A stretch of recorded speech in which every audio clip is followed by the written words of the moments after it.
আজকে 3:30টায় একটি সংবাদ সম্মেলনের আয়োজন করেছিলাম। সেটার কারণ ছিল যে আসন্ন ডাকসু নির্বাচনে 7 থেকে 10 তারিখে যে বন্ধ দিয়েছিল নির্বাচন কমিশন, একই সাথে সারা দেশে যে উদ্ভূত পরিস্থিতি তৈরি হয়েছিল এবং আমরা জানি 2 দিন আগে আমাদের নুরুল হক নূর ভাইকে যেভাবে মারা হয়েছে, সেই কারণে আসলে আমরা শঙ্কায় ছিলাম যে ডাকসু বানচাল হতে পারে কি না। কিন্তু সংবাদ সম্মেলন শুরু করার আগে আমরা দেখতে পাই যে 21 অক্টোবর পর্যন্ত ডাকসু স্থগিত করা হয়েছে।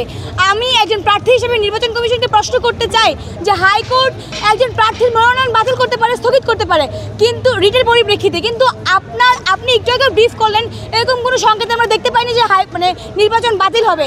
এখন আপনারা আমাদেরকে একজন প্রার্থী হিসেবে আমাকে আপনারা কি বার্তা দিতে চান এবং আপনি আসলে আপনার স্পষ্ট বার্তা অবশ্যই দিবেন যে আমি মিতু আক্তার একজন প্রার্থী হিসেবে এখন আমার কি করণীয়। এই যে নির্বাচন স্থগিত হয়েছে, কেন নির্বাচন স্থগিত হয়েছে এটা কিন্তু স্পষ্ট ধারণা আমরা এখনো পাইনি। কোনো রাজনৈতিক মদতপুষ্টতা ছিল কিনা, কোনো রাজনৈতিক শক্তি এখানে কাজ করেছে কিনা, আমরা আসলে অবশ্যই এই সংখ্যাটাই ভুগছি।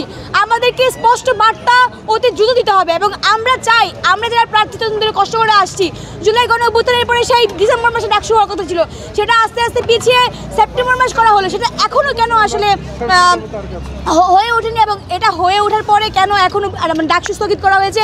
আপনাদের পক্ষ থেকে অবশ্যই অতি দ্রুত এটার একটা নির্বাচনী এই স্পষ্ট একটা বার্তা চাই যে ডাকসু কবে নাগাদ হচ্ছে এবং কীভাবে হাইকোর্ট রায় দিতে পারে যে ডাকসু বন্ধের ঘোষণা দিতে পারে। আমরা সেটার পক্ষেও আপনাদের স্পষ্ট বার্তা আমরা চাই। এবং আমি বলতে চাই যে কোনো রাজনৈতিক মদতপুষ্টতা যদি থেকে থাকে তাহলে অবশ্যই এটা আমরা প্রতিবাদ করবো এবং আমরা কীভাবে আগামী 9 সেপ্টেম্বর ডাকসু নির্বাচন হয় সেটা নিয়ে কাজ করবো ইনশাল্লাহ।